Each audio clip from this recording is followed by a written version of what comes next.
안녕하십니까. 대구 제1교회 전 담임 목사 나여섭입니다.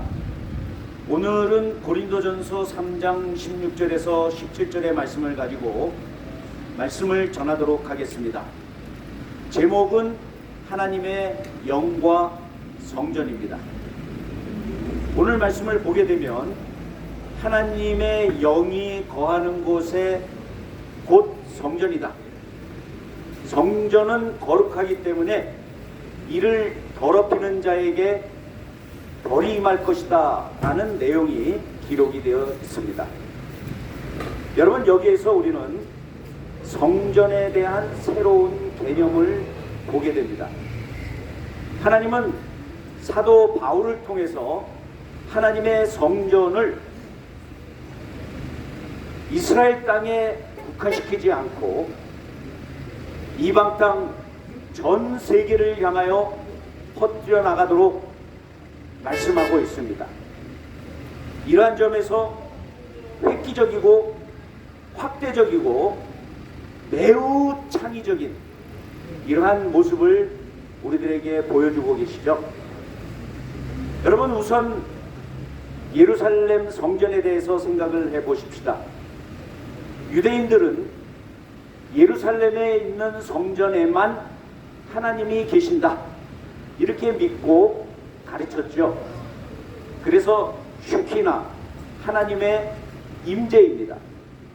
그들은 성전의 성소와 지성소를 구별하고 그 지성소 안에 하나님이 임재해 계신다고 믿고 가르쳤습니다. 그런데 기원전 64년경에 로마의 폼페이 장군이 들어가 봤을 때는 아무것도 없어서 그냥 헛웃음만 하고 나온 적이 있습니다. 그런데 나중에 이집트에 가서 그가 전사를 하게 됩니다. 그래서 유대인들은 하나님이 계시는 곳을 침범한 이방인에게 하나님께서 심판을 하셨다, 벌을 주셨다, 그렇게 해석을 하곤 했죠. 아무튼 예루살렘에 있는 성전이 아니라 고린도 교회 이방 지역에도 하나님이 함께 계신다면 그곳이 바로 성전이다 라고 사도 바울이 새롭게 가르친 것입니다. 예루살렘 중심으로 한 구심적인 관점에서 이방 땅 전 세계를 향한 원심적인 관점으로 바꾼 것이죠. 이건 놀라운 변화입니다. 이것으로 인해서 오늘날 전 세계에 기독교가 퍼진 것 아니겠습니까? 또한 예루살렘 성전은 물질적으로 화려한 곳이었습니다. 아주 멋있는 큰 장엄한 돌들로 쌓은 아름다운 곳이었죠. 그런데 하나님은 사도 바울을 통해서 이야기합니다. 더 이상 예루살렘에 있는 성전이 성전이 아니라 하나님의 영이 함께하는 사람들이 성전이다. 건물의 성전에서 사람 중심의 성전으로 바꾼 것입니다.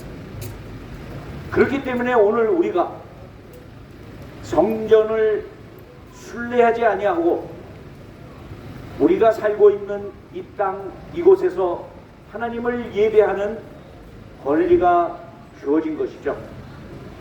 오늘 우리는 모여서 하나님을 예배하는 이 성전을 이뤄 나갈 의무도 또한 가지고 있는 사람들입니다. 또한 예루살렘 성전에는 대제사장들, 레위인들, 또 평민들, 많은 사람들이 모여서 제사를 드리고 종교적인 예식을 행했습니다. 그것은 한 번 태어나면 제사장 그룹의 사람은 제사장, 레위 그룹의 사람은 레위, 또한 일반 평민들은 일반 교인들, 신분의 변화가 없었습니다. 다시 말하면 신분제죠. 그런데 하나님께서는 사도 바울을 통해서 고린도 교회에 어떻게 말씀하셨어요? 모든 사람들이 하나님의 종이 될 수 있고, 바울도 사도가 될 수 있고, 일반 교인들도 하나님이 세우신다면 선지자가 될 수 있고, 교사가 될 수 있고, 각각 맡은 대로 행할 수 있는 그러한 권리가 주어졌습니다. 이처럼 신분제도에서 인간 평등주의로 바꾼 것이 성전의 모습인 것입니다. 여러분, 오늘 대구 제1교회도 이러한 성경의 말씀을 바탕으로 해서 서 있는 것 아니겠습니까? 대구 제1교회 역시 지난 130여 년 동안 하나님의 말씀을 전파하면서 이곳에 서 있었습니다. 그래서 대구 제1교회의 많은 교인들은 100년 이상 되는 교회를 다니는 자부심, 어머니 교회라고 하는 자부심, 또한 많은 사람들이 함께 한다는 자부심, 이것으로 가득 차 있죠. 그런데 하나님은 과거 100년을 바라보는 것이 아니라 앞으로의 1000년을 바라보고야 하는 교회가 되게 하고 있습니다. 그렇기 때문에 1000년의 역사를 지어가는 교회가 되어야 할 터인데, 그러기 위해서는 하나님의 영이 함께하는 교회가 되어야 됩니다.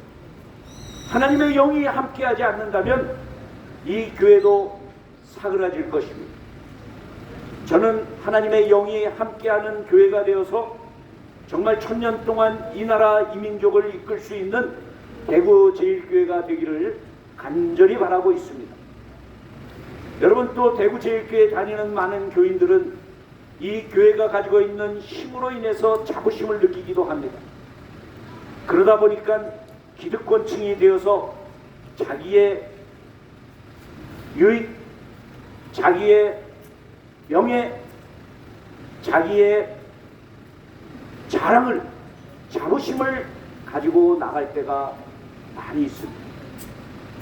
이것이 교회를 망치는 요소라고 하는 것을 알지 못한 채 오늘도 기득권 세력을 이어나가면서 이 교회의 주인 행세를 하고 있습니다. 하지만 교회는 사람이 주인이 아니죠. 하나님이 주인이시고 하나님이 영으로 함께 하시는 기관입니다. 건물 자체가 아니라 각 사람이 진정 하나님의 영을 따라서 사는 그러한 모임이 되어야 한다는 것입니다. 여러분, 또한 대구 제1교회는 사회적으로도 많은 영향을 끼쳐야 할 입장에 있습니다. 그래야 예수님께서도 말씀하신 것처럼 빛과 소금을 전하는 교회가 되지 않겠습니까? 그런데 요즘 대구 제1교회는 오히려 지탄을 받고 있습니다. 자기네들만의 리그를 형성하듯이 교회 안에서만 복음을 전하지 바깥에 복음의 영향을 끼치는 적이 거의 없어지고 있습니다. 교회로서의 기능을 잃어버리고 있다라고 말하지 않을 수가 없죠. 이것은 하나님의 영이 함께하는 결과가 아닙니다. 하나님의 영이 떠나고 기득권 세력이 주인 노릇을 하기 때문에 일어나는 현상입니다. 이러한 현상이 지속된다면 이 교회도 돌 위에 돌 하나 남지 않을 정도로 멸망하지 않겠습니까? 오늘 하나님의 말씀은 우리들에게 이렇게 이야기합니다. 거룩한 성전을 더럽히는 자는 멸하리라. 하나님께서 심판하시고 벌을 주시겠다고 하는 것이죠. 여러분, 이 말씀을 대구 제1교회 연관해 볼 때에 이 교회에 임한 벌들을 몇 가지 나열해 보고 싶습니다. 제가 지난 설교 때도 말씀을 드린 바와 같이 대구 제1교회의 이상근 원로 목사님은 성령을 따라서 살으라고 하는 설교회를 많이 하셨습니다. 그런데 진작 자신은 인생의 마지막에 병상에서 자기가 그렇게 설교를 했지만 하나님의 영을 따르지 않았다고, 한 번도 그런 경험이 없다고 고백을 하셨습니다. 그런 고백을 하신 것만으로도 훌륭합니다. 왜냐하면 오늘 대구제일교회의 모든 교인들이 정말 하나님의 영을 따라 살고 있는지 심각하게 생각해 봐야 하기 때문입니다. 만약에 하나님의 영을 따라 살아가고 있다고 한다면 하나님의 영의 인도를 받아 이 시위를 하고 있는 저와 소통할 수 있어야 합니다. 이 교회는 양봉수 장로가 뿌려놓은 악의 영이 나래를 펴고 꽉 누르고 있습니다. 이 악의 영을 벗어나지 않는다면 대구제일교회는 돌 위에 돌 하나 남지 않는 최후를 맞이할 것입니다. 저는 대구제일교회가 진정 하나님의 영에 따라 다시 살아나는 교회가 되기를 간절히 원합니다. 이를 위해서 각 교인 한 사람 한 사람뿐만 아니라 특별히 교회의 방향을 정하고 이끌어가는 담임 목사와 장로들, 진정 하나님의 영 앞에 모든 것을 내어놓고 무릎을 꿇어야 할 것입니다. 오늘 말씀은 마지막으로 하나님의 성전을 거룩하게 하라고 말씀하고 있습니다.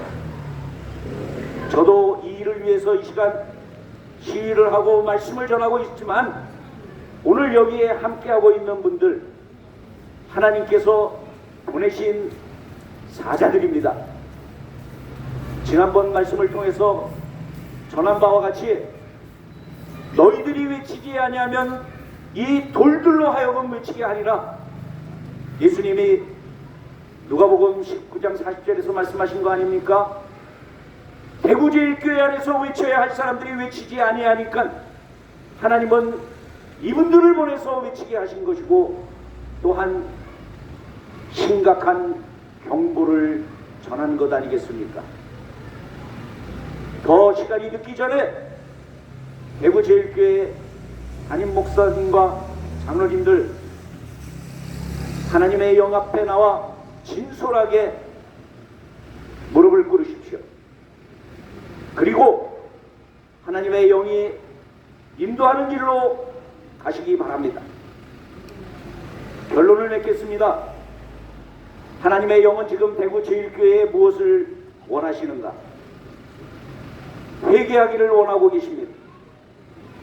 하나님의 영의 감동을 받아 회개하여야 할 것은 지난날 하나님이 보낸 이 교회에 파송한 나요선 목사를 이단 사이비로 몰고 그것도 부족해서 불법적으로 돈을 인출하여 총회 재판국원들에게 뇌물을 뿌린 것으로 여겨지고 있는데 이것에 대하여 낱낱이 밝혀야 합니다.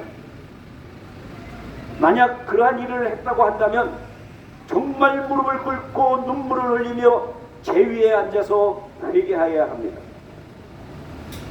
이 길이 진정 하나님의 영이 오늘 대구제일교회와 저를 향하여 하시는 말씀이고 또 하나님께서 이루실 일인 것입니다.